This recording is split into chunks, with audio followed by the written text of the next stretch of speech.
Morocco. Utosondera la paghe mugerege o Champagne. Yonage e Senegal. Yoge e pelage ezotige isondele. Esebenzileke ngempela iSenegal. Yalwa-ke kunzima against all odds.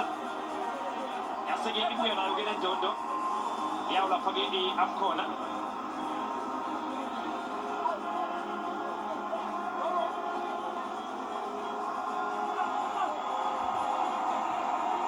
Abanye babadlali-ke bukele bayiphakamisake ihlandla lesibili ngokubheka Jo-Edouard Mendy, Sadio Mane abekhona-ke ngo-2021, Idrissa Gana Gueye, Mbappe Gueye ushaya lapha-ke elihle igoli kunzima nanga-ke yegoli ithatha lapha-ke iMorocco eyibeka lapha-ke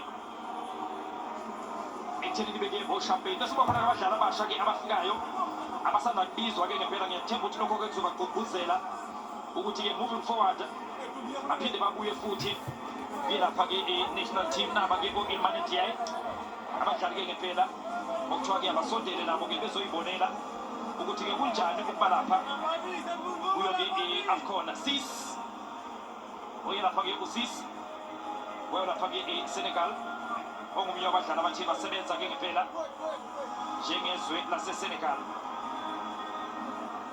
Nangu-ke uDiouf ophunyuka-ke emlonyeni wengwenya. Udli kuwo nje kufanele uphunyuke emlonyeni wengwenya.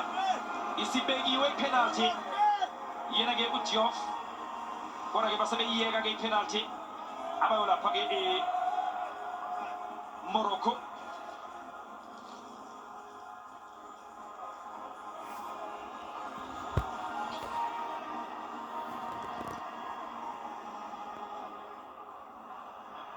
Ismail Assar ungene wadlala-ke umdlalo omuhle.